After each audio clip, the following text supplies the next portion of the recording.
button. There it is. Welcome to the event celebrating the publication of the book From Actors to Reforms in European Higher Education, which is a Festschrift for Professor Pavel Zgaga, who is now a Professor Emeritus at the Faculty of Education of University of Ljubljana.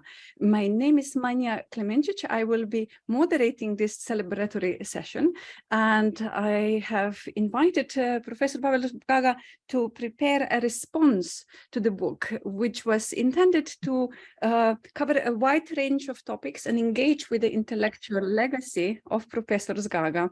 It had a kind of back theme that new policies affect or create new politics and affect the actors in higher education. So what we have in the book is a combination of a variety of chapters which cover some of the key topics that Pavel Zgaga has engaged with in his own research career. Not all of the topics, because Pavel Zgaga has been a prolific researcher, but we have looked into the reforms into higher education as one section.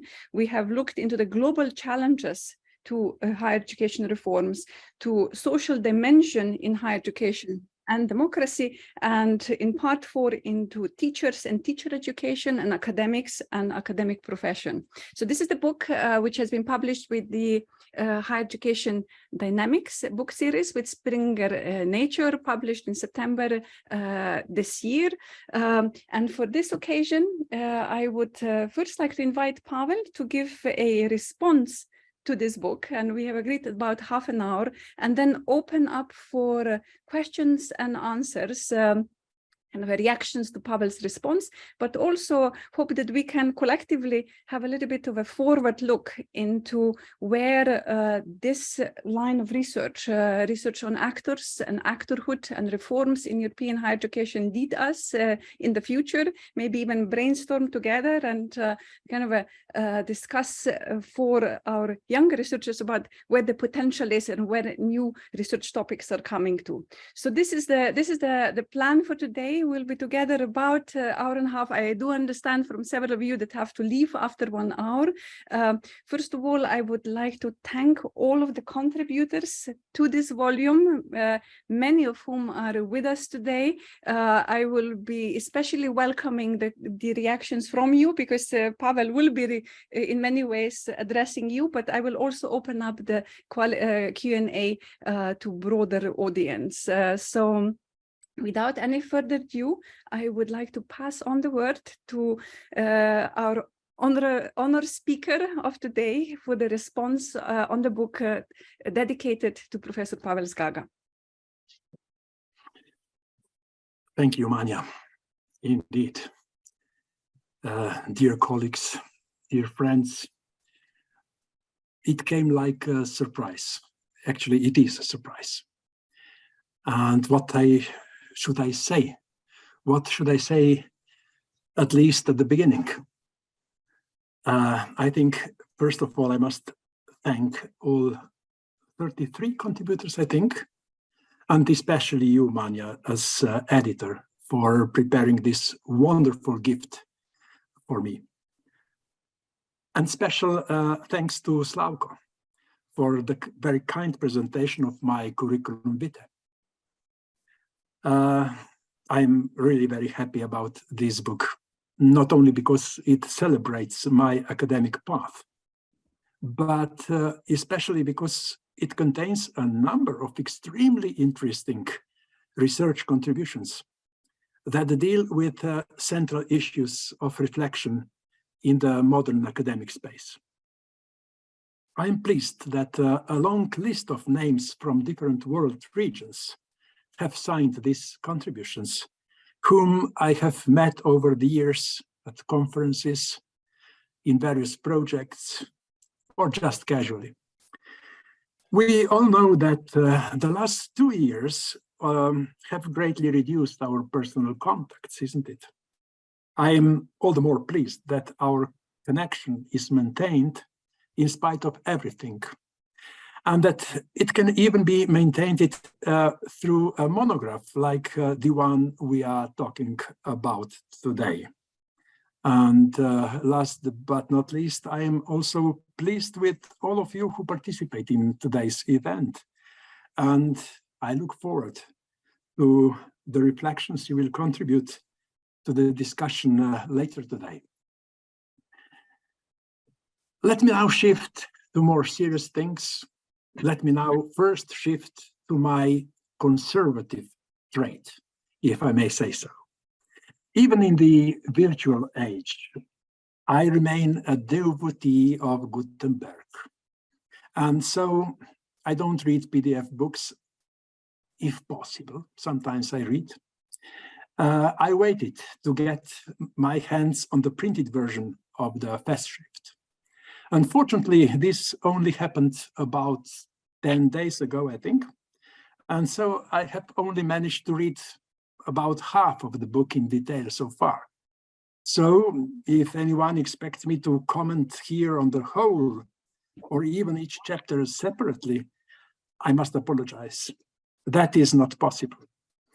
Even more, I think that probably would not be the right approach for the task that awaits me in the next not much more than half an hour, I think. So, as I pondered how to play my part on the stage today, I decided to offer just a few reflections and comments that come to mind as I admire the colorful thematic rainbow that the Festschrift unfolds in its 22 chapters. In doing so, I would like to thank once again the editor, Manja, and the contributors, and at the same time, as far as possible, to break the ice for a more general discussion to follow today. Indeed, the book addresses a whole series of key questions confronting the academic world of today, and it is, or will be, the answers to these questions that will help to create scenarios and point the way to the future.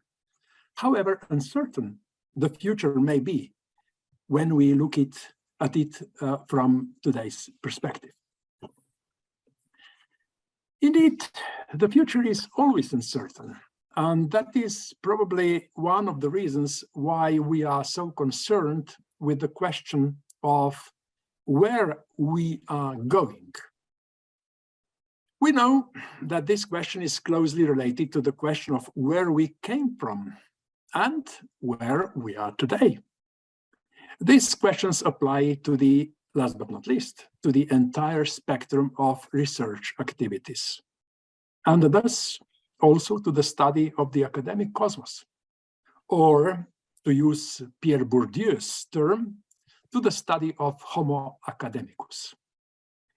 In addition to this general question, which also arose for me as I read the Festschrift, I was also asked a more specific question, namely, where do we come from? We, those of us in our field who have chosen to explore this or that corridor, this or that floor of the vast and complex edifice of academia, and the academic women and the men who inhabit that edifice. In one of my articles of about, I think, 10 years ago, I dealt with this question and made the following rough classification of the various paths that can lead a person to what is called higher education studies. Higher education studies as a specialized research horizon. In my rough classification, I noted three main paths, but I do not want to rank them hierarchically. Among the 33 contributors to this Festschrift, I can see representatives of all three paths, which I will briefly present now. One of them, which is most easily extended into an avenue, is to devote oneself to a sufficiently attractive problem in the higher education field at the very beginning of one's research career, say as a doctoral student, and then persist in it decade after decade. In past decades, this was possible mainly in a few powerful research centers with a strong critical mass that could conduct higher education studies with support from public funds. I was not so lucky. And I think that for my generation, this avenue was in most cases the exception and not the rule. So I am all the more pleased to see that this path is more and more common today, that strong research centers are multiplying and strengthening. And I am particularly pleased to see the careers of the new generation of researchers, especially, of course, those for whom I have been a supervisor or co-supervisor, sometimes perhaps just an advisor in their doctoral work. I'm sure that the traffic on this road will become even more intense in the future. But at the same time, I hope that there will be no traffic collisions, no traffic confusion, let alone traffic accidents. They should not occur at all. Beyond this first avenue, actually the only avenue, the other two are just two side roads, two different approaches to exploring the academic world. The first of these two paths, which has been widely used in the past, and I think it is still relevant today, is that a researcher from a specific narrow disciplinary field, any field, who has begun to critically reflect not only on the research object, but on the academic world around him or her, using the theoretical and methodological tools of his or her discipline. No scientific discipline exists without its specific object of inquiry, but it does not usually perceive itself alone as a possible object of inquiry. Scientific disciplines are devoted to reflection, a reflection of an object rather than a subject, that is, rather than self-reflection. But for someone who approaches reflection on the academic world and Homo academicus from the perspective of philosophical discipline, take, for example, the perspective offered by Immanuel Kant more than 200 years ago with his so-called Copernican turn.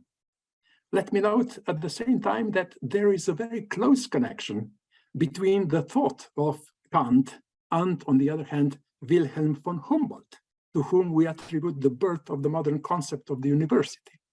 So these two disciplines are related in a certain way. Well, in short, if we observe from a philosophical perspective, then this paradox can be a very appropriate intellectual stimulus. For me, it was, definitely. If I remember correctly, my first serious scientific article, as we say today, dealing with the dynamics of the university was based on Kant's famous writing about the dispute or conflict of the faculties. At that time, I could not have guessed where this path would lead me.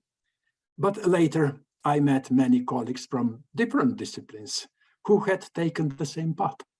And they were not coming only from the social sciences and humanities, also from natural sciences, technologies, and so on.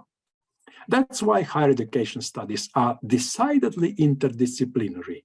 They are diverse, they are dialogic, and always exciting. It is this breadth that is demonstrated and evidenced also in this monograph we celebrate today. The third path also leads to the same destination, but from a completely different starting point. On this path, too, we usually meet people with academic qualifications, but the starting point is not their original research domicile, but the position they hold for a certain time in the management or administration of a higher education institution or within the higher education system as a whole. The position of rector, the position in university administration, or similar positions in different institutions related to higher education, including at the national and international level, later encouraged some individuals, especially after they left these positions, to reflect on their experiences and to start working more or less systematically, also exploring the spaces where they had previously been in practice. A particular subspecies along this path are those individuals who already as undergraduate students became actively involved in a student organization, grappled with the problems of higher education, and eventually ended up in higher education research. Mania is not the only example of this type among the contributors to this book, and even not among participants in this webinar today, as much as I could see. But perhaps she is the most interesting one, as she was involved in this way in the signing of the Bologna Declaration in 1999. When I consider these three paths that lead individuals to explore higher education world with its men and women in a very personal way, then I realize that when I started out, I did not have the opportunity to follow this broad avenue that I listed first in the rough classification of possible paths.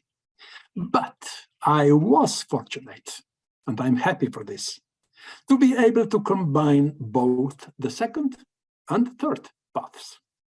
First, as a young lecturer who gradually realized that there are not only research problems in his narrower discipline, philosophy and sociology, but that the research problem can be the academic space itself, especially when it is involved in a turbulent historical period.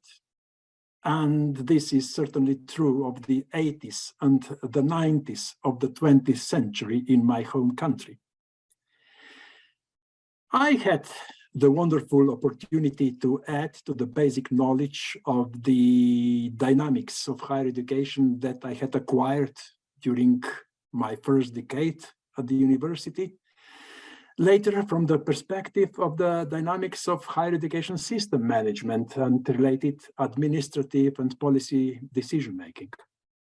On this occasion, I became intimately acquainted with both the role of the actors and the reform processes that later, and to this day, formed, how do we say it, formed the gravitational core around which my research mission continues to revolve.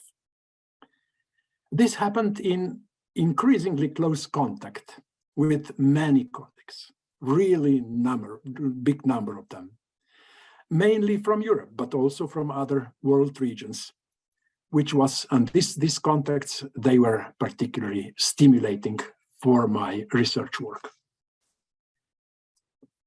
At one point in his contribution to the Festschrift, Liviu, who is today with us here, speaks of a rarely noted paradox, namely that on the one hand we can speak, I quote, of the exceptionality of the university as an institution, but on the other hand, we can observe the anonymity of its even most prominent acts and actors. He later adds that there are many bright, silent tracks in the sky of higher education of the last few decades, but they last for a very short time, and nobody is paying attention to inventory them. You're right, Liviu. I think so. But behind the waves of reforms that have fundamentally restructured the higher education space in recent decades, one can discern a long line of theories, of ideas, of concepts that have their origins in a rather small and rather loosely connected international community, usually referred to in everyday language as higher education experts. In my view, the point is not to rehabilitate these experts from anonymity or even oblivion, but to recover and present the genealogy of these ideas and concepts, the history of these ideas and concepts. To pronounce it simply, in principle, we learn from history, but practice shows very well and shows us again and again that we often learn nothing from history. The concepts we set up today, for tomorrow are concepts based on the previous ones, regardless of whether they were confirmed as a step forward or a step into the void. Not knowing or ignoring the paths taken, including the detours and crashes that have already happened along those paths. This is an extremely poor guide to the concepts we set up today for tomorrow.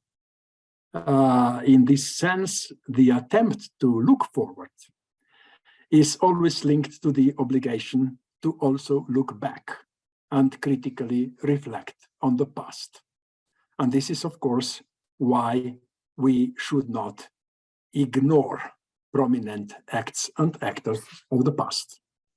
So, Liviu's thoughts, along with those of other contributors, I must also add, make me think in another direction. What is the contribution of researchers to social reality and to its change? Researchers in general, and especially researchers in higher education. What is the relationship between the results of research on academic spaces on the one hand, and administrative and political decisions about those spaces on the other?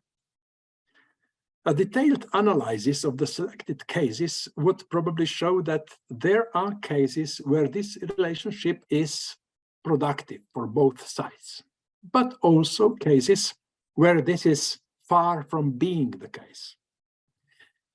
It is not just about the relationship between the research sphere and the political sphere. In discussing this relationship, I have often heard academics complain that policymakers and administrators are unaware or unwilling to use their brilliant research findings. In this, I have often thought of Plato's well-known utopia of an ideal state in which the king would be a philosopher and the philosopher would be the king. But at the same time, I always think of Kant's critique of Plato's hope. What did Kant say to this Plato's utopian thinking? A king will never be a philosopher, and a philosopher will never be a king. And in fact, Kant adds, we should not want that at all. These are two completely different discourses. To put it simply, on one side, there is the discourse of knowledge. On the other side, there is the discourse of power. The fusion of the two is dangerous, as history has often proved.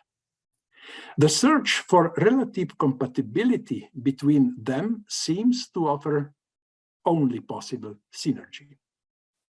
If such a balance cannot be struck, there are only two scenarios. Either the power of argument must kneel before the argument of power.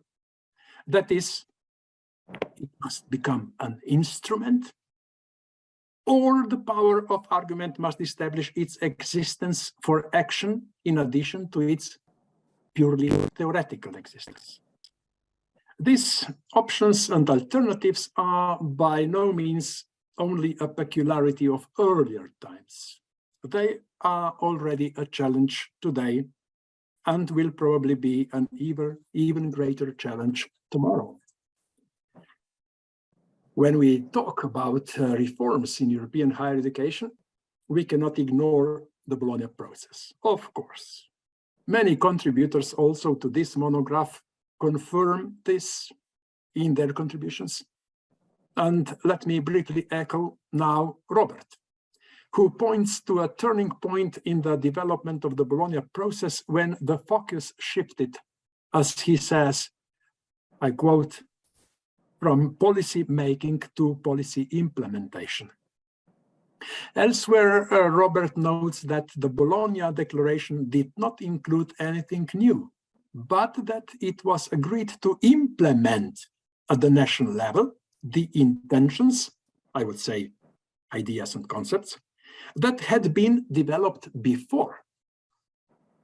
Despite what was said, intensive policy making continued for at least the first 5 or 7 years of the Bologna process.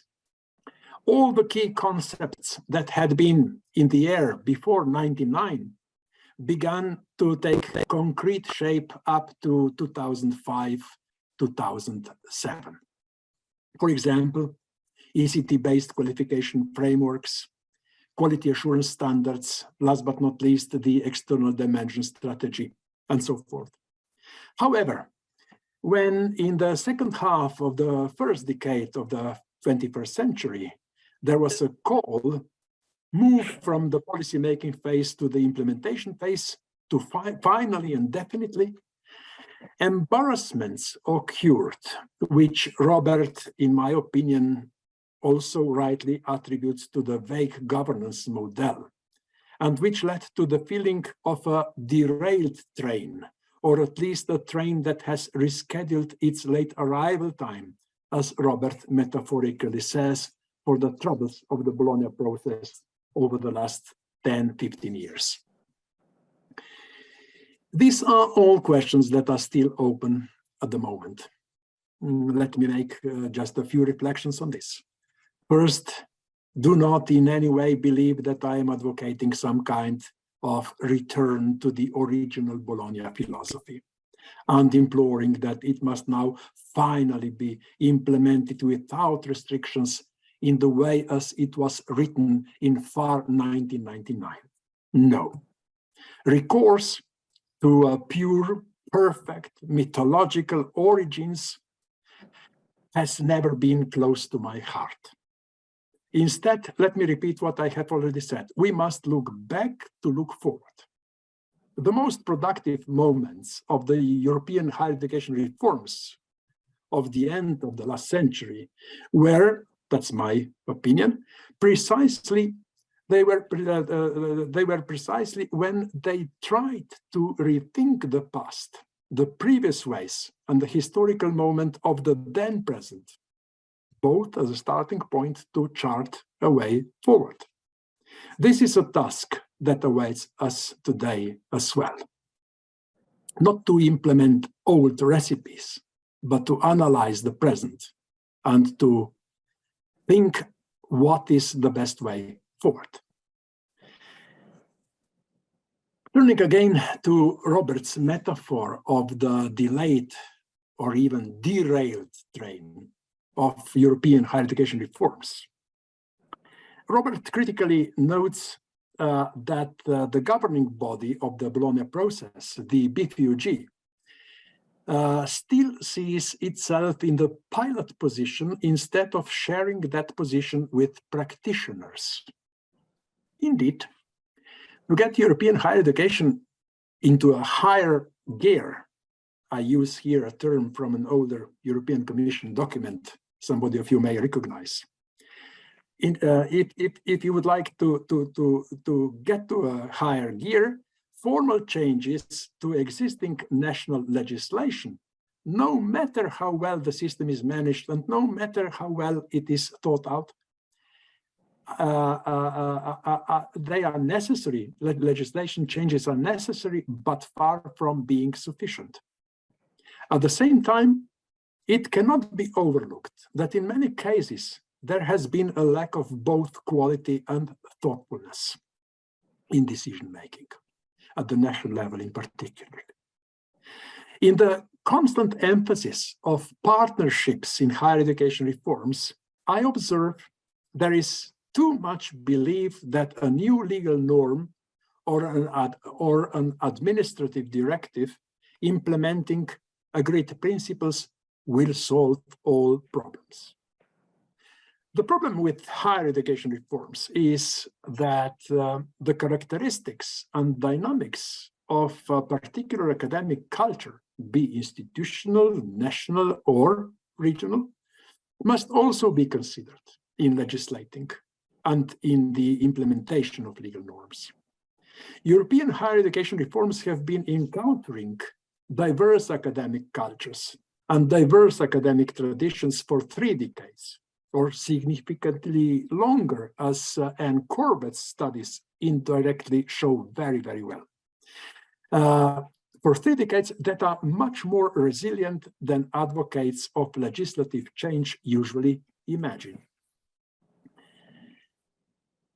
Yes, academic cultures. Academic cultures are not only characterized by modernity, not only by a desire for change, institutional change, program change, but an equal amount of academic conservatism can be discerned within them.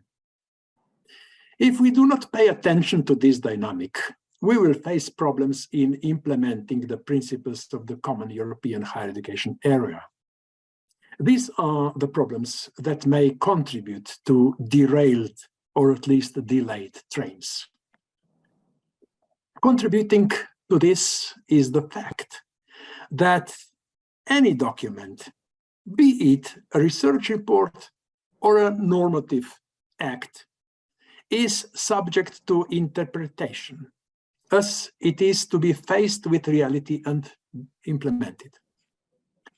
In what we read in the text as an object materialized on paper, the subject, the reader herself and himself, with her and his material interests, is always mirrored. We should not forget that. We must also pay attention to this phenomenon when we talk about the implementation of the principles of higher education reforms, be they national or European or simply institutional. I know now the question, what can help solve these problems? I agree with Robert that in order to achieve more lasting changes, both in higher education systems and cultures, it is necessary to pay more attention to practitioners. That is, to pay more attention to the grassroots level, to real life in the academic institutions themselves. As it has been already proved in the last decades, close mutual cooperation, in particular international cooperation, can help a lot in changing the academic landscape, either cooperation in bilateral projects. Just by the way, an excellent case study on cooperation between Austria and Slovenia was contributed by Elsa to the Festschrift. Great text, read it. Either in bilateral projects like this one or in multilateral ones, such as European programs, including those that intervene in the global space. Here at this point, I can refer to great chapters by Xuan on one hand, or Alenka and her team on the other. In Middle Ages, the academic pilgrimage contributed greatly to the overcoming of local limitations and to the formation of a cosmopolitan academic culture. And at the same time, it should not be forgotten that some old continental conflicts and wars contributed not only to stopping such pilgrimages, but also to the decline of the academic cosmos. 17th century, for example, even 18th century. It seems that we are now facing similar challenges again.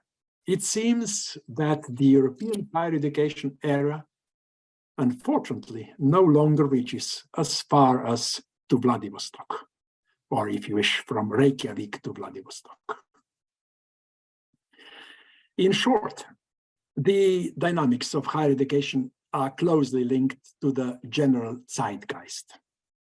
What essentially determines today's zeitgeist, which higher education cannot escape, of course, is the remnants of neoliberal paradigm on the one hand, and the rise of neo-nationalisms on the other. There are several contributions in the Festschrift that critically address this horizon. For example, the chapter by Susan, Chris, and Roger, or that one by Ian, Rajani, and Jürgen. Here we find, among other things, a reference to Habermas from almost half a century ago, and the warning that in the context of today's zeitgeist, Europe as a cosmopolitan project is badly needed. I sign this sentence, absolutely. But just a brief comment. I think there is a pretty strong conviction that academic mobility, as we have come to know it in the last decades, is one of the most important levers to counteract the dark tendencies of the present. I support this conviction, but I cannot help but make a critical remark also here. Mobility is not a trajectory that leads only straight ahead, only upward, and only forward. Mobility should not be a phenomenon that can only be measured on a quantitative scale. Mobility, as we know it today, is associated with both cosmopolitanism and globalism as ideology. In short, mobility can be both formative and maybe touristic, if I may say so. It can shape personality and strengthen social synergies, but it can also pollute the planet and trivialize culture. In the future, therefore, the problem of academic mobility should be increasingly approached from the perspective of qualitative paradigms. That's my real conviction. Time is passing very fast. Let me touch on one more detail before I conclude. There are two chapters on teacher education in this monograph that particularly caught my attention. Sometime in the early 1980s, my systematic research on higher education actually began within this field. A web of coincidences led me to a position as a lecturer to the Teacher Academy of the University of Ljubljana of that time. The specific, not at all pleasant position of this institution within the university seemed to me worthy of research. The field of teacher education was quite close to the bottom in the academic hierarchy of values, which was also reflected in the absence or even prevention of research work. In short, I was provided with an excellent case study to understand hierarchies and dominance in higher education space. This was the time, by the way, when I first read Bourdieu's Homo Academicus. It was published actually approximately that time. While dealing with the related issues, I also participated in the effort to give the Teacher Academy the same status as other faculties within the university have. We succeeded in doing so as early as 1991, the year of Slovenian independence, by the way. Since then, efforts have been directed not only to the internal academic strengthening of the institution, but also to its active involvement in international contexts. I find this very important. The involvement of my country, first in the Tempus program and then in the Erasmus program at the end of the 90s, has been very well utilized in the field of teacher education in particular. This field has been confirmed as an integral part of higher education in the international context. And the emergence of interdisciplinary doctoral schools in educational sciences have contributed to this in particular. Thank you, Hanele, thank you, Vasilis and Michael, for including this aspect in the Festschrift. Very important. And I am glad to see that your efforts are leading to the formation of a new, strong generation of researchers determined to explore this corridor, side corridor of higher education world in more detail and to contribute to the higher education image. Dear colleagues, there is much more worth discussing in this book. And I still have about 150 pages to read. But time is running out. I could not touch, for example, on the social dimension and the complex issue of the relationship between higher education and democracy, my favorite topic, which certainly should be one of the central topics of discussion about the future of higher education, especially from the point of view of the principle of sustainability, as well as the principle of peace. Two principles that seem to be seriously threatened at present. In this part of the book, we read excellent contributions by Peter, Zdenko, Osse, and another Peter Scott and Peter Massen, and last but not least, Sure. I have run out of time to respond to Alexa's chapter on the issues of higher education in the ex-Yugoslav region and the issue of academic freedom, another favorite topic of mine. I have not even touched on many other issues that are very close to my heart and about which the authors of this monograph, especially Marek and Alenka again with her team, offer exciting reflections. For example, the complex issues of the academic profession and the challenges it faces in today's world. There is not enough time to address the complex issues related to global challenges in higher education, which Swan, Jania, Sintayu, Stamenka, and Barbara have addressed so perfectly in this book. But as we all know, you can't eat a whole plate of soup in a single spoon. Besides, the soup has to be shared, isn't it? It has to be there for everyone else. Beyond that, I firmly believe that there will be other opportunities to continue our discussions and eat much more soup. So I close at this point and will now listen carefully to what the other discussants at today's event have to say. Thank you for your attention. Thank you so much, Pavel.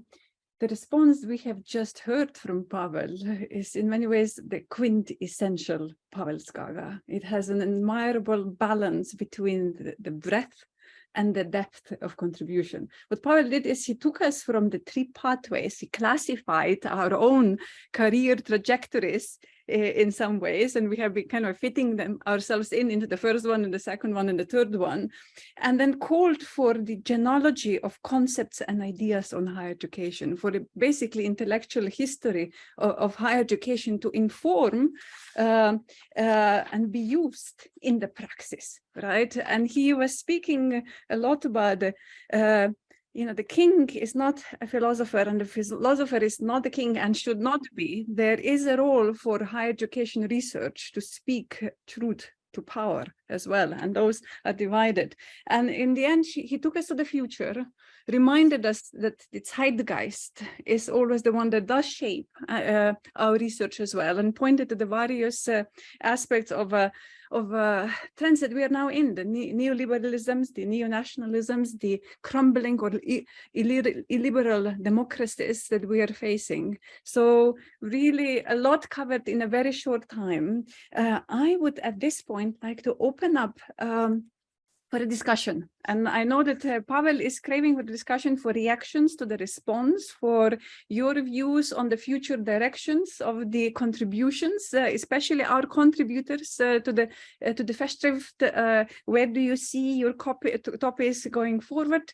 I'm basically inviting for hands up under the reactions, and will be calling you as I see you emerge in my thing. I'm hoping that somebody will be breaking the eyes. If not, I will call on Anne Courbet, who has signaled to me that she might have a question already. So if you don't mind, Anne, I'm calling now, like a good teacher does, just to kind of break the ice. Anne, can I have you start with, and then hands up for the reactions? Let's have a discussion. We cannot hear you, Anne, so I'm going to either help you unmute, just give me a second, or try to unmute yourself. Okay, is that that's perfect? Okay. Okay, well, you've given me a shock in pointing to me first of all, because I'm still actually trying to absorb really what a very inspirational talk Pavel has given. You've summarized it well, Manya, but you know, I think all of us will go on thinking about that. And Pavel, from my point of view, touched on something which has interested me and also made me want to expand my question. The question was really very simple, because my chapter does look back to the period when Pavel and the Bologna Follow-up Group were the key actors that he has suggested in defining and refining an agenda and pushing towards implementation. My question was really, as somebody interested in policy process, are the generalizable lessons from that particular higher education experience which can be applied in other circumstances? And I would just add to that, I think your very important point, that those who are policymakers are sometimes, may well be very divorced from practitioners and people on the ground. And I've personally struggled in my work to try and include some element of this and of the other actors in order to see policies and politics in better perspective. Can I have your comments? Thank you. Wow. Thank you, Anne. An interesting, an important, and an extremely complex question, but not an easy question at all. I will try to answer briefly. Otherwise, I can talk for another 1 hour and a half. I joke. I think that one of the dividing lines between the generalizable features and the specific features is the relationship between foreign policy and higher education policy. Another dividing line is the relationship between the European countries in the center and those in the periphery. And the third one is perhaps between the European nation states on one hand and the European Commission on the other. This last relationship, a relationship that has been actually in conflict, you have, Anne, described very well in your chapter, and I cannot add anything substantially new to that, except my agreement with what is written there. But I would like to make a brief comment perhaps on the other two dividing lines. Many scholars and political commentators have already said that the field of higher education and research is, in the eyes of national governments, and in particular the Minister of Foreign Affairs, but also of the European Commission, a continuation of foreign policy by soft means. I think that this has been at least partially confirmed in the implementation of the external dimension so far. Here too, there may be some collision. Higher education policy and the specific interests of the higher education and research sectors can thus find themselves in the role of an instrument of foreign policy and not vice versa. Of course, they may also use this role, at least in part, for their own purposes, but overall, this potential collision may be something that is sometimes discouraging, especially for individual academics, but also for higher education institutions. I have been able to learn a lot about the third relationship, big and small countries, simply to say. Actually, I have been able to learn about that while working in European working groups on the external dimension, and at the same time being a citizen of one of the smaller European countries. Simply put, interests in international cooperation in higher education and research can vary greatly depending on the scope and complexity of higher education systems. It is very, very differently if your country has 3 public universities or if your country has 100 public universities. This makes 2 totally different approaches.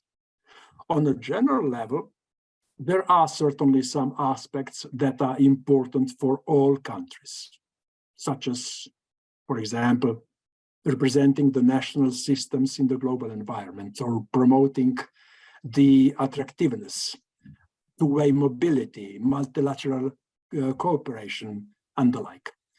In this era, a common European strategy can be important for all. On the other hand, there can also be very large differences. For example, in how much emphasis should be placed on competition and how much emphasis should be placed on cooperation in higher education, and so forth and so on. All in all, and I think this is really a very, very complex issue that has to be dealt with in a mesh of this and possibly other dimensions and aspects. And maybe that some of our colleagues will contribute to this topic later today. Thank you very much. I think in interest of giving as many people a voice, I will be collecting now some responses before giving Pavel a chance to kind of respond to a collection.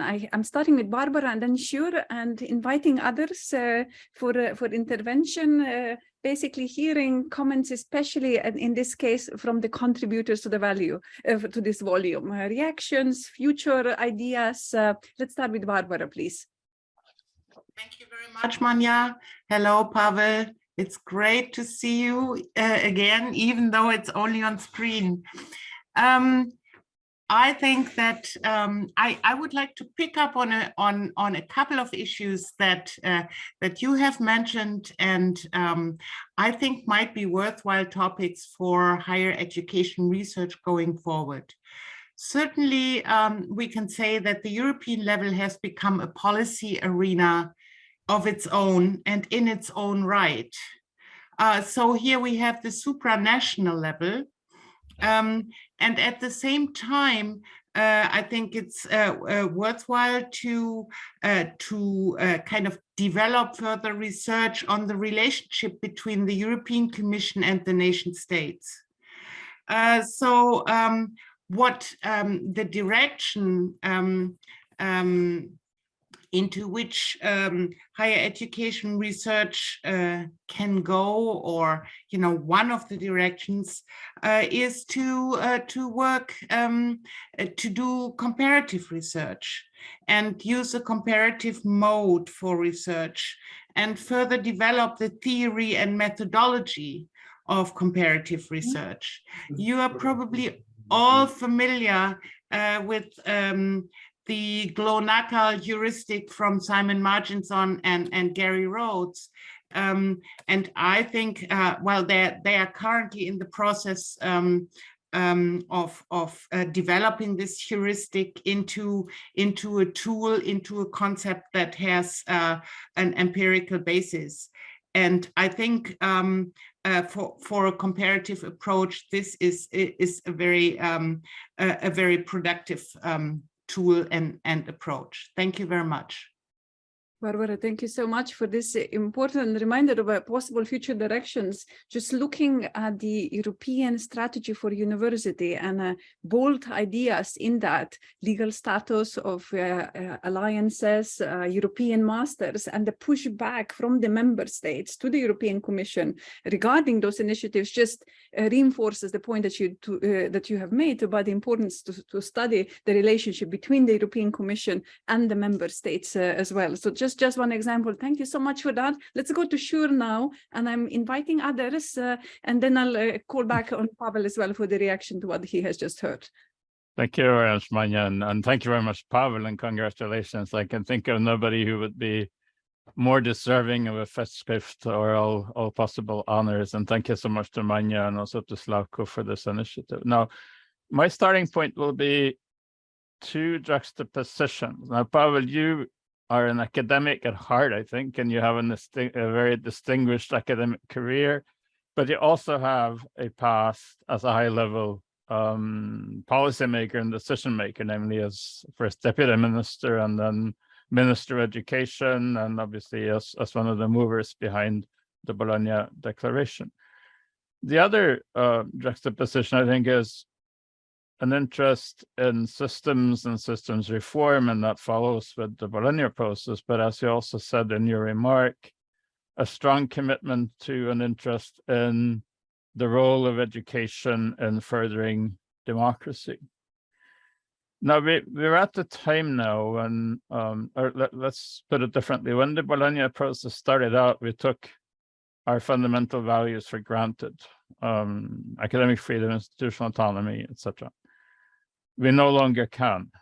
There are many reasons for that, ranging from the circumstances that led the Central European University to leave Hungary, to what we see today as the senseless war conducted by one member of the Bologna process with the help of another against Ukraine. So my comment and my question really is, on the broader level, what can we as higher education people do to reclaim or hammer home the need to base political processes and political and societal decisions on knowledge and academic understanding? And the two really go together. Knowledge without understanding, as we know, can be very dangerous. And I think you've said that repeatedly, Pavel. So in the broader sense, how can we counteract as higher education people the rise of populism, which tends to, prone simple solution? I have I'm in the particular situation that I live in a country which has both a strong right populist movement and a strong left populist movement. You can probably guess that that country is France. But also more particularly thinking of Ukraine, we see that Russia obviously destroys Ukrainian infrastructure, and that it includes Ukrainian universities, Ukrainian academics. We see that some 200 Russian rectors signed a declaration claiming that supporting the state is their highest duty. Unfortunately, one of the signers is somebody who was Minister of Education and brought Russia into the Bologna process. But we also see that a good number of Russian academics stand up against this. So where does this leave us as academics? How can we support Ukraine, react against Russia, but still try to help those in Russia who have the courage to stand up? I know these are fairly complex questions, so they're easy to ask, and I'm looking forward to your answer. Thank you. Thank you so much, Shur, for a reminder of the troubling times that we are facing in our own region. I'll give a voice as well to Liviu, and then ask for Pavel to react on the three interventions that we have just heard, and then opening up again for anybody else who would like to come in with reactions, thoughts about the future of the research, and so on. So Liviu, the floor is yours. Well, thank you very much, Manya and Pavel. I think there is, I feel a need to reflect more on what Pavel just said. That was very, very interesting. And I would like perhaps to ask a question that echoes, if not refers directly to something that he said. And just to frame the question a little bit, and I will try to avoid, generating a naive theory on the spot right now. But I had a feeling listening to Pavel and also to others who made contributions today, that this is again a different time in higher education, but perhaps it's different in a different way. Again, my feeling is that in the last several decades, so there have been several generations, we are certainly not the same, but we lived in higher education as part of some very strong projects. Right. So there was the communist projects with which you had to negotiate or you had to oppose to in higher education. There was the Bologna project, still is something like that. In the UK, there was, one project or a series of projects over several decades. Or my feeling now is that there is no project. If I'm looking at the UK where I am right now, I mean, one can say there's no vision, there's no direction, there is, or if there is, it will just emerge spontaneously. There's no, I don't know. As I said, I don't want to make up too much of a naive theory. I mean, in Europe, and you mentioned that Pavel, the Bologna Process, the European higher education area. I mean, this, I would say, is still a reality, but what a reality it is. The European Union kind of tries to go ahead with a project that it's still largely the old Lisbon project. So now I'll stop here and perhaps just invite Pavel to reflect on that, and hopefully I'll learn more about what I wanted to say as well. Thank you so much. An interesting reflection about the projects that were kind of binding and informing the actions and the strategies, and where we are right now. What is the project, or is there no project, or the project is just fixing something and implementing something else? Very interesting. I too am interested in Pavel's reaction to the first three of our contributors reacting to your response, Pavel. And again, I'm inviting hands for the next round of discussion after we hear from Pavel. Okay, thank you all three. Before taking some comments to your comments and questions, let me only express my deep thanks to all of you who sent greetings and remarks to chatroom. I simply do not have time right now to respond to you in the same way, but I see that messages are coming, and thank you, thank you, thank you. Hope to have a chance to talk with all of you individually sometime. But now let's go to these three points raised by Barbara, Shure, and Liviu. It's difficult to find a common denominator, so I will try to give a brief response to each of them. With Barbara, I agree very much. I mean, this is very, very important point. My comment would be very, very simple. At least for us who have been active in higher education research for, let me say, the last 2, 3, 4 decades. I think we must say that we are a happy generation. So this was, I mean, this was a very, very turbulent historical period.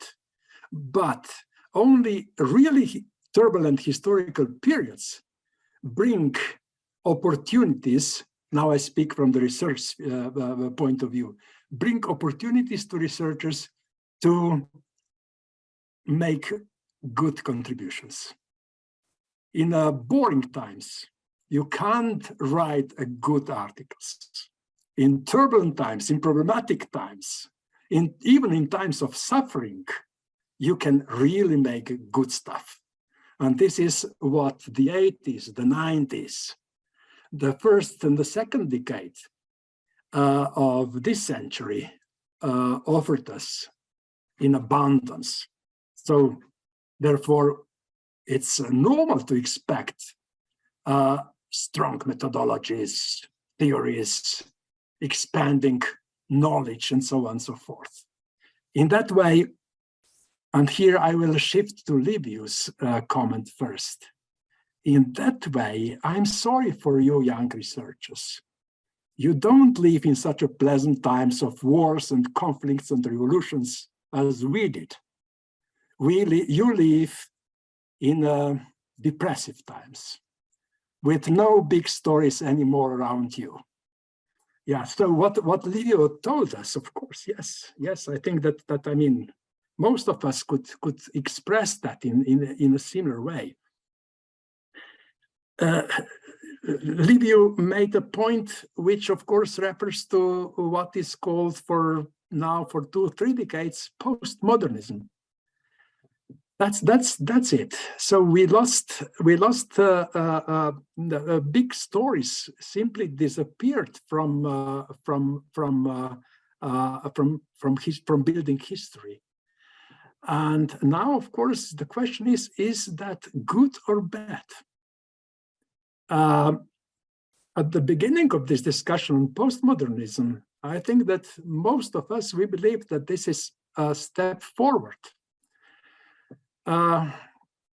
Gradually, over the last 2-3 decades, I found myself in skepticism about that.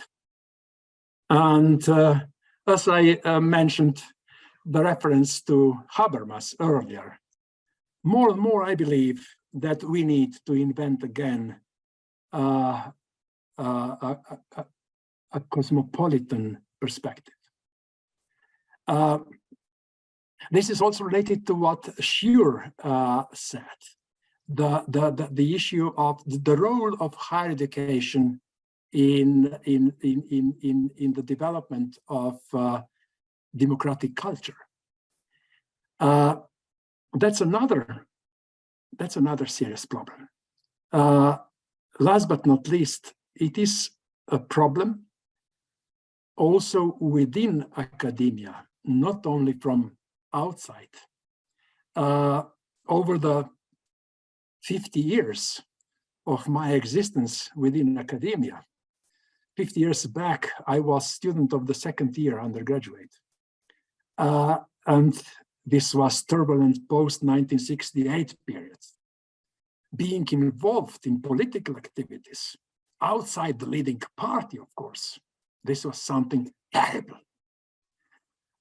Unfortunately, in 2022, nowadays, I see a number of academic people who believe that it is terrible if an academic, be a student or a full professor, is trying to express his or her feelings in political terms.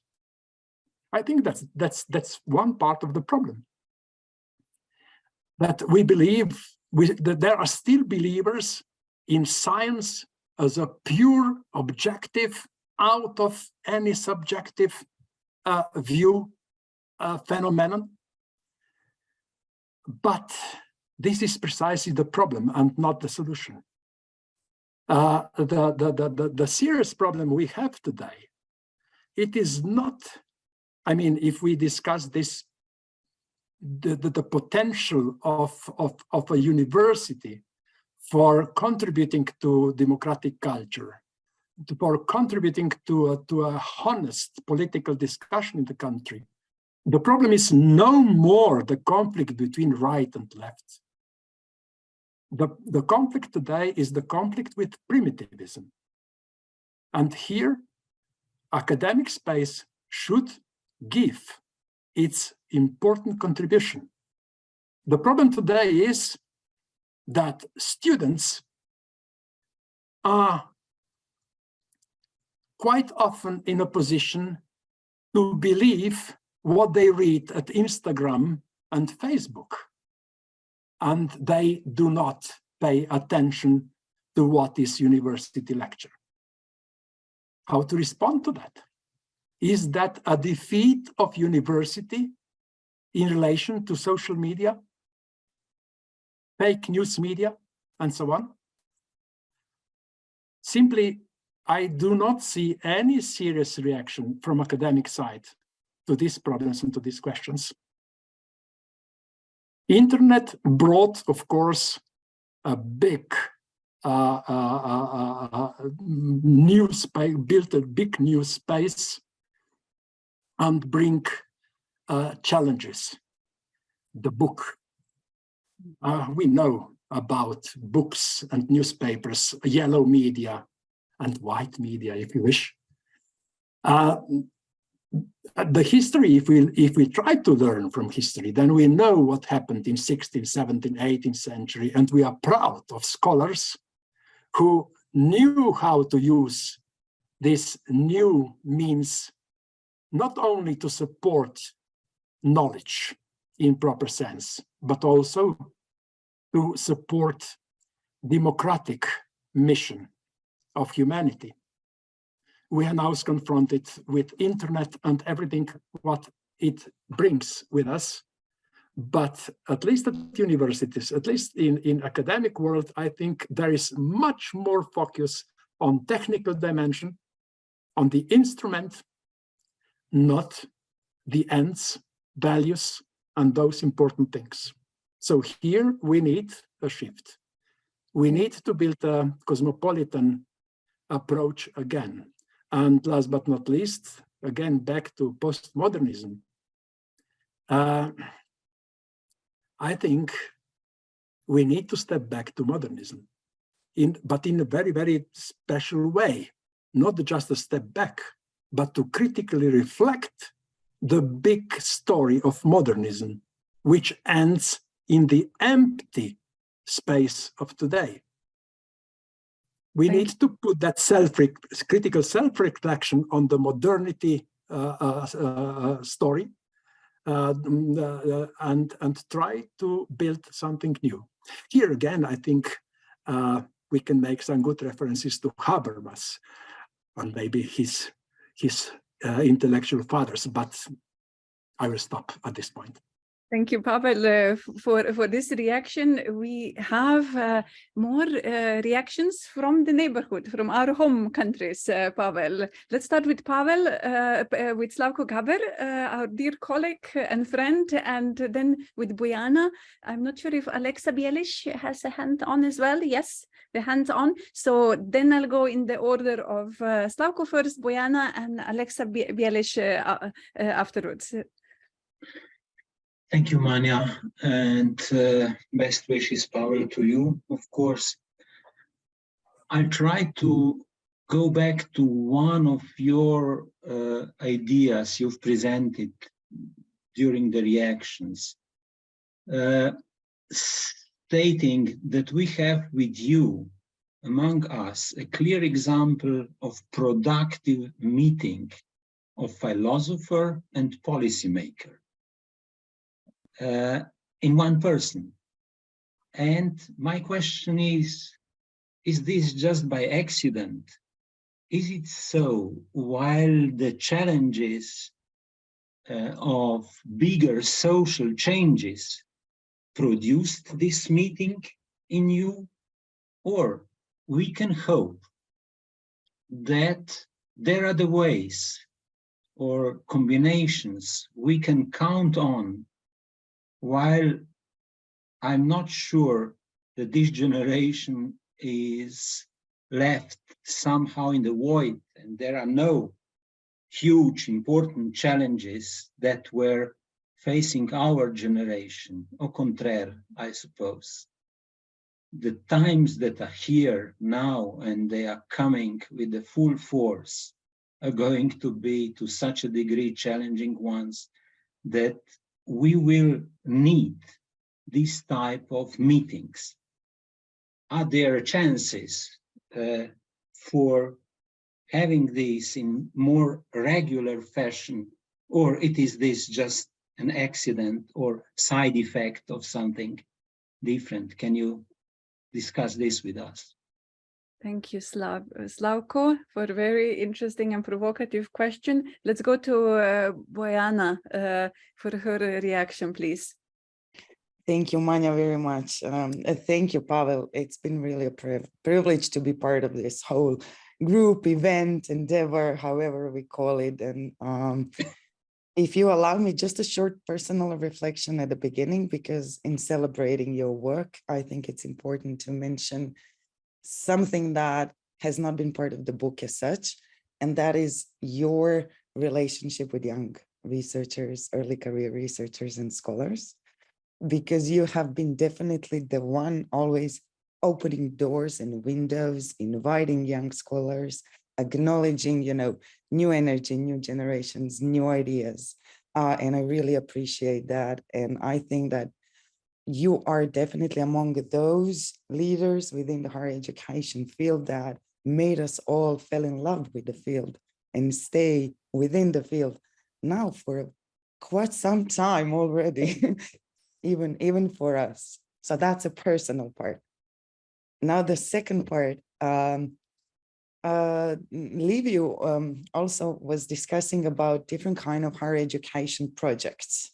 And what I'm wondering now, and if you could reflect upon that, what do you think about a new European university alliances, and whether this kind of new project can, can contribute to what you just called a new cosmopolitan approach maybe, or whatever new kind of maybe more value-oriented higher education?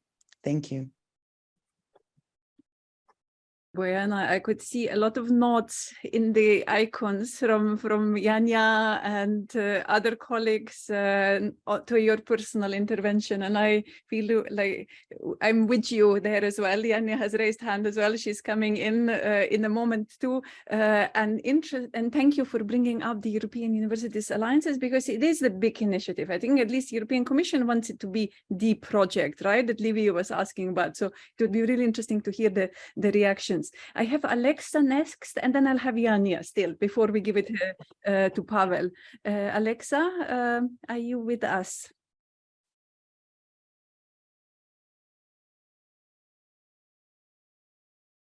Can I speak now? Yes, please, Alexa. Yes, thank you very much. Thank you. At first, I would like to thank to you, Manja, and to Pavel for this nice meeting and gatherings, and for all the efforts you have done before, and patience with us during the writing of the papers.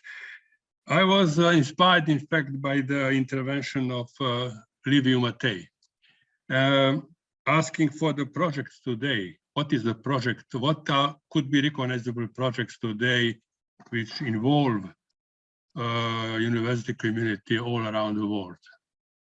And unfortunately, the first thing which crossed my mind is that, in fact, we have such project or projects, and they are simply university rankings. I think that this is just in mood. This is just along the line of today's life. This is a kind of virtual reality in which we participate. This is a kind of artificial intelligence which governs all this activity. And this is the kind of the activity in which we have now clear-cut response of universities. By that I mean of the university leaders, who really take care about rankings and take care about our positions, perhaps not regarding the international recognition, but regarding the internal media and political reflections on the situation with rankings in the domestic affairs. So I would like to join this and ask Pavel. Pavel, you mentioned 3 categories of research, or 3 categories of approach to higher education. I am for the third one. And regarding this ranking issue, of course, I am perhaps among those who share skepticism and worriness and the disappointment with such state of affairs. The second category are those who are now responsible for university strategies, university work, and so on. And I think in their lines, enthusiasm, fighting mood, and willingness to succeed. Now the question is of the first category. What is the response of them to this situation? Thank you. Alexa, thank you so much for reminding us. There might be another project, the rankings project, right, that is driving the practices and the strategies. I will give a word first to Janja, and then I would like to also include Stamenka, because the time is slowly running out, but I want to give those contributions, and then Pavel, you get the final word to those 5 reactions that we will be hearing. Janja, the floor is yours, and then Stamenka next, please. Thank you so much, Manja, and congratulations, Pavel. I will first reiterate what Bojana said about the personal reflection, and in saying that perhaps there is a 4th path of entering higher education research, which is meeting Pavel and having such a profound impact. Like, I wouldn't be an academic in this field at all if I wouldn't have met you, Pavel. So I always think of you as my academic father. And about the content reflection, I would like to touch upon the point about democracy and university, and introduce the contemporary dynamic around unbundling university and the digitalization of it as well. So obviously, we are seeing a move towards sort of micro-credentials, alternative kind of provisions and so on, and policy attempts in some countries that are trying to sort of promote this as alternative means. So we're kind of seeing a push towards really utilitarianism and skills focus there. So the question then here is, what is this coherence of university experience and engagement with knowledge itself that we traditionally thought of as university as a social institution, but now in this kind of unbundled, skilled-focused, digital alternative provision as something alternative, but still being perceived as if this is university education. That's one dimension. And the second dimension is the introduction of various digital tools within universities themselves, such as various kind of analytics that is supposed to guide the relationship between academics and students, so kind of loss of professionalism there, or more human dimension, as well as tools like, we have AI generated recommendation tools who recommend students what to read based on what is liked. Those are really similar to what we see in digital marketplaces. So how, I'm really wondering what this kind of personalization that we see entering universities with EdTech means, in fact, for sort of the relationship between university and democracy, not in the sense that university is a tech per se, but really changing nature of relationships within the university mediated with these digital means. Janja, thank you so much for reminding us of this new development at technology in higher education. What does it mean of university as a social institutions? What does it mean for the democracy? Really important question. I don't think Pavel will be able to handle all of them completely, but good to voice them. Stamenka, let's go to you before we give the word to Pavel for the concluding of this event. Thank you. So congratulations, Pavel. Again, it's really wonderful for us to be here together. I was not intending to speak, but I was so inspired by all the discussions that I would strongly support. I think what Slavko Gabor said, that it would be nice to continue these discussions at this level, because I think we all need it. I would like to Pavel and we have interacted and worked together at different levels on different projects, etc.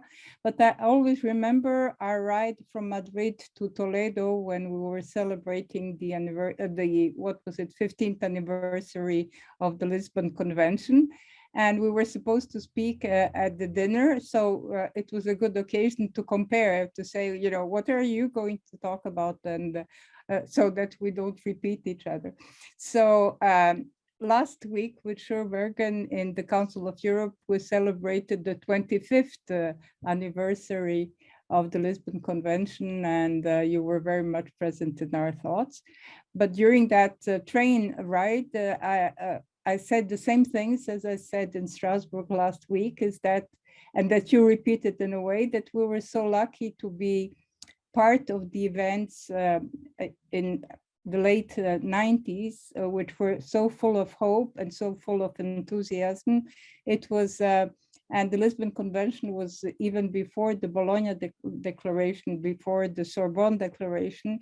And there was this idea of Europe, this integrating Europe, higher education, and we were very, very excited about it. So I told you I'm going to speak on an of this optimism, and you said, "Oh, very good. You speak of the optimism, but I will be more pessimistic and criticize what has happened during later during the Bologna process." But what you said today is that today we're in a sort of era of depression, of where there are no big challenges, or maybe many have given up among academics to fight what is going on, because what is going on is such a, is really quite depressing in terms of not having a project. Somebody said that there is no real project at this time. And in particular, this your call to return to cosmopolitanism, and I think this and the democracy and the role of higher education, I think that's an extremely important one. So this is what I would like to put an accent on, and thank you for reminding us. And just to add that I do not believe that these European alliances, which is a great idea, are really going to achieve this cosmopolitanism. It's a new way of partnerships, because it does bring together small countries from the periphery with big, I mean, university, etc. But this return to cosmopolitanism and democracy through higher education and academics is a very important one. I'm speaking from Paris, but I'm just back from Belgrade, and I must say that I'm quite depressed with what I saw is happening there, because I think that academics have given up, that students are not as active, far from being as active as they were. They're just leaving and giving up, which is very, very sad. So indeed, there are a lot of things to be done in the future, and it would be lovely to continue these discussions. Thank you. Stamenka, thank you so much for your intervention of the reminder of needing to continue the conversation. Pavel, I'll give the final words to you, maybe in a couple of minutes or so that we don't keep our participants too long. If you could react to this most insightful and complex interventions that we have just heard, and then we will be closing the session. Please, Pavel, back to you. Yeah, thank you, all five in this section. It's maybe one sentence for everyone, not more than that. Slavko asked me, did I combine academic and policymakers' career by accident or not? That's an interesting question. But, you know, in philosophy, there is a constant ongoing dispute between determinists and indeterminists. And you can answer the answer either from one or the other angle.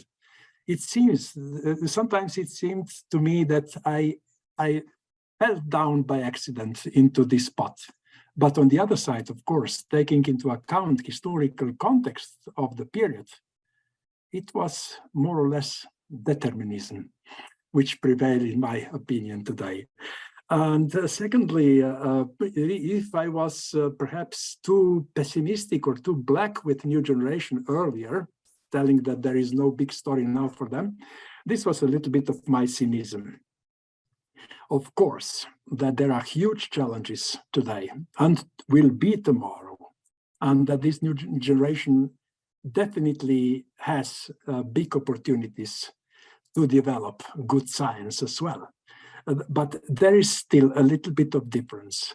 The feeling in the late 80s, it was a crisis in society, and so on and so forth. But the feeling was that we are going up and forwards.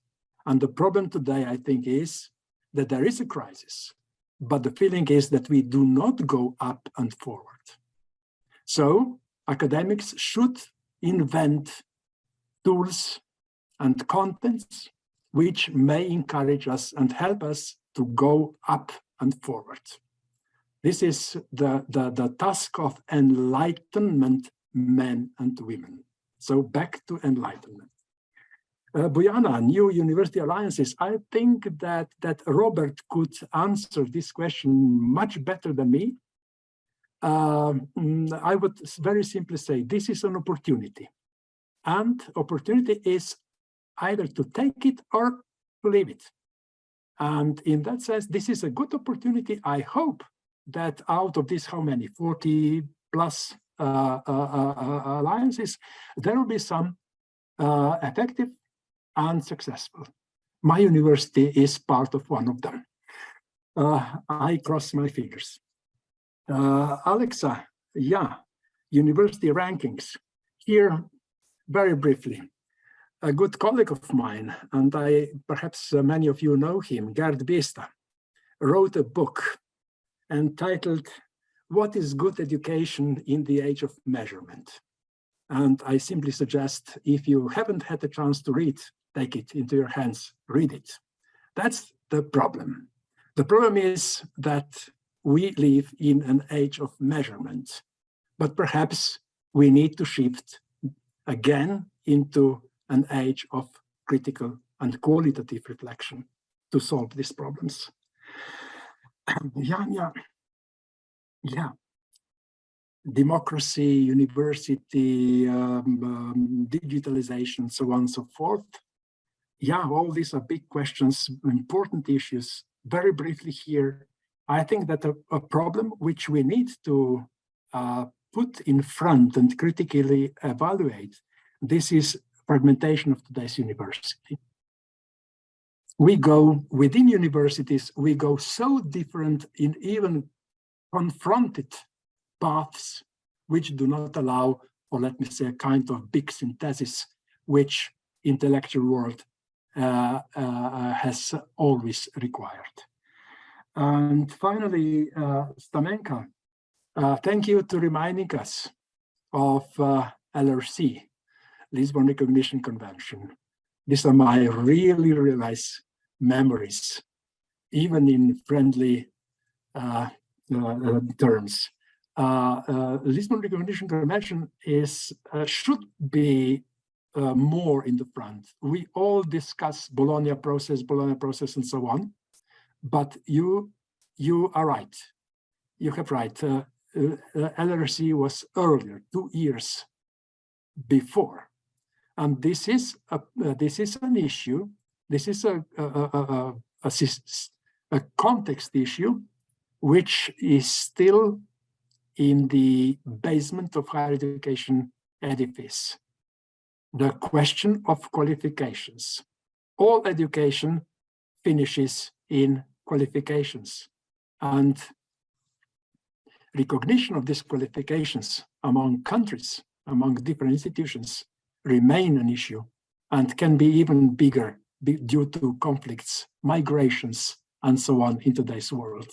So we need to put this issue back on the agenda, not only to celebrate 25th and 30th and 40th anniversary, but to put it in the heart of the present. And this is perhaps also my last thought today. I'm very glad for this great forum, for this great discussion today, which brings all of us back to the heart of the present. This is the place where we need to live and to act. It is nice, of course, to remind of the big, great stories behind us.